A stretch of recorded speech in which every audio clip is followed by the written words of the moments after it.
شوہر بیوی کے تعلق کی بات ہو رہی. یہ بھی ایک بہت آج کے دور کا ہر دور کا مسئلہ ہے، لیکن آج کے دور میں اور بھی گمبھیر ہوتا چلا جا رہا ہے بہت سی چیزوں سے ایکسپوز ہونے کی وجہ سے. تو کیا جائز حد ہے اور کیا نہیں ہے؟ فزیکل ریلیشن شپ کے لیے کس حصے کو استعمال کیا جا سکتا ہے، کس کو نہیں، یہ سوال. تو اس پر آپ صلی اللہ علیہ وسلم نے فرمایا تمہاری بیوی تمہارا کھیت ہے، تم اپنے کھیت میں جہاں سے چاہو آؤ. جہاں سے چاہو آؤ تو مطلب کیا ہے کہ جہاں سے کلٹیویشن ہو سکتی، یعنی کہ کھیت کے تعلق سے کیا بتایا، نساؤکم حرث لکم فأتوا حرثکم انا شئتم. انا شئتم کا مطلب انا جو ہے ظرف زمان و مکان دونوں کے لیے آتا ہے کہ جانے کا کوئی خاص وقت مقرر نہیں کہ یہ دن ہے یا رات ہے، ایسی کوئی پابندی شریعت نے نہیں رکھی. اور اسی طرح جب کھیت کہہ کے بیوی کو بتایا گیا تو اس میں اس کی یعنی کہ اس کی قدر و قیمت اور اس کی حفاظت اور اس کی سرسبزی اور خوشحالی اور وہ ساری چیزیں اپنی جگہ ہیں.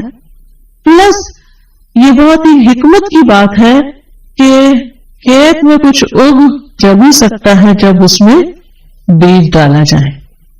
تو اب شوہر بیوی کے ساتھ کیسا تعلق قائم کرے کہ اولاد پیدا ہو سکے؟ وہ اورل سیکس سے تو نہیں ہو سکتا، وہ اینل سیکس سے بھی نہیں ہو سکتا. obviously انڈرسٹوڈ ہے کہ انا کا مطلب یہاں کیا ہے، ٹھیک ہے نا؟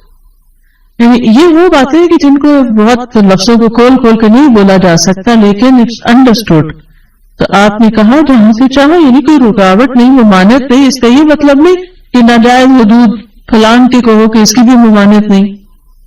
البتہ جب تم کھاؤ تو اسے کھلاؤ، یعنی کہ شوہر خود آؤٹنگ ڈائننگ کے لیے چلا جائے اور بیوی کو کہیں کہ بس گھر میں پکا لو اپنے لیے اور کھا لو، خود صرف دوستوں کے ساتھ رہے. دس از ناٹ رائٹ. بیوی کو بھی لے کے جائیں اور ساس بھی بہو کو جانے دے.